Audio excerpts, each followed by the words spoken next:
Ambarîsha was a great and noble king.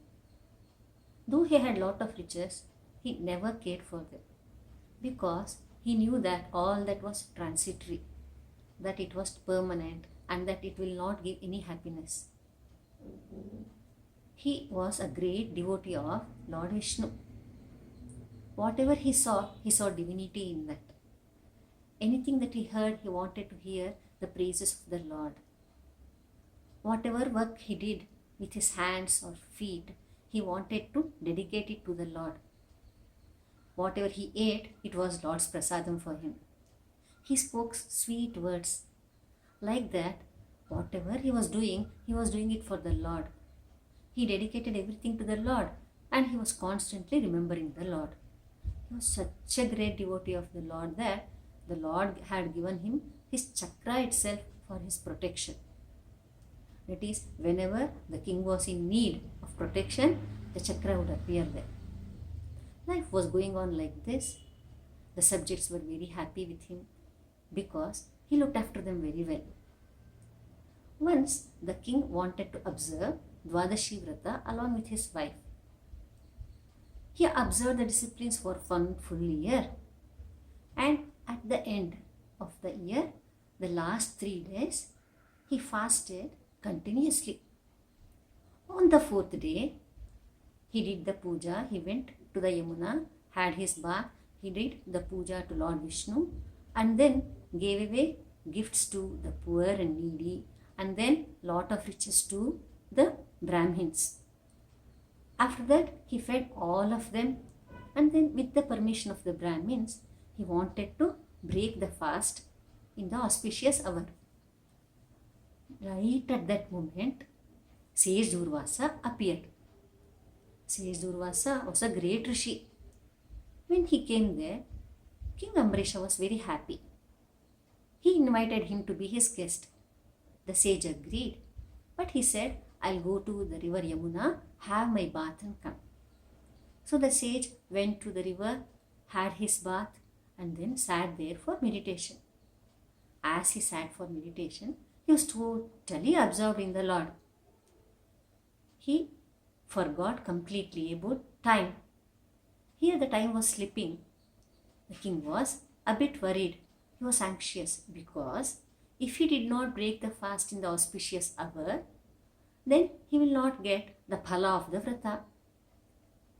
He thought over the matter because if he had food without the guest, it would be an insult to the guest. So he thought over and decided to sip a little water because taking water is as good as having food, but he will not be having actual food also.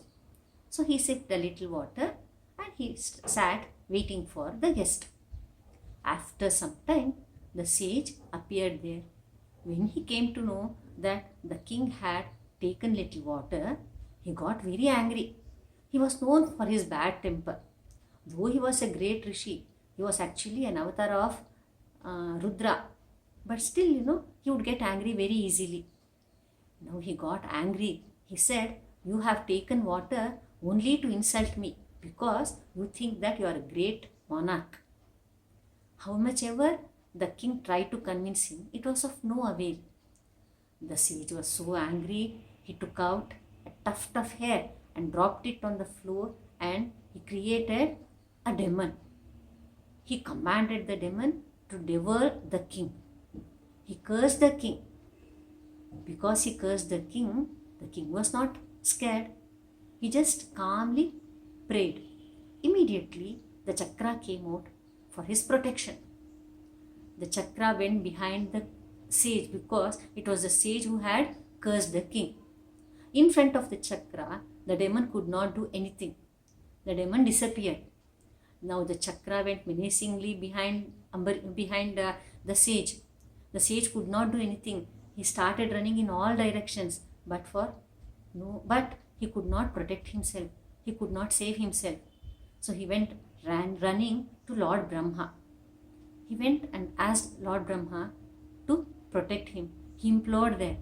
But Lord Brahma said, you have insulted, you have offended a devotee of Lord Vishnu. I cannot do anything, child, he said. Then he thought he would go to Lord Shiva. He went running to Lord Shiva and implored there, please help me, please help me, please protect me from this chakra. But Lord Shiva also said, I cannot do anything in this matter.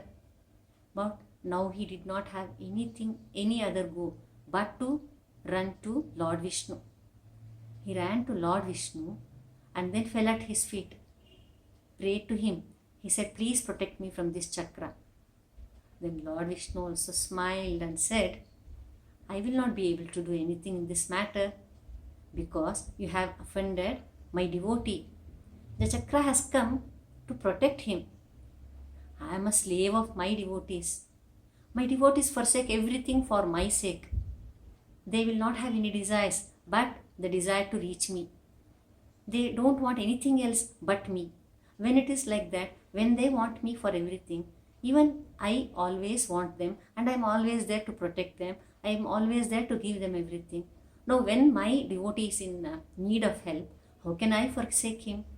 I will not be able to do anything in this matter. But you have one way.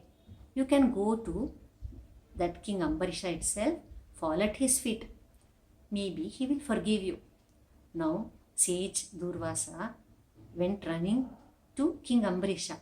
He was running and the chakra was going behind the king. The chakra was going behind the sage. The sage went running and then fell at the feet of King Ambarîsha. King Ambarîsha immediately requested the chakra to desist from its round of destruction. Now sage Durvasa also said, again the sage requested the king to pardon him. The king said that he is nobody to forgive him. Then the king and the sage both had their food together. Now the moral of this story is, what is important is the Lord is always there to protect his devotees. If we are devoted to the Lord will never forsake us. He'll give us everything because he is the supreme. He is the all-powerful. What is required is our love. We should love him more than anything else, without any conditions, without asking for anything. We should love him. You love him and you will get everything. He is there always to protect you. Thank you.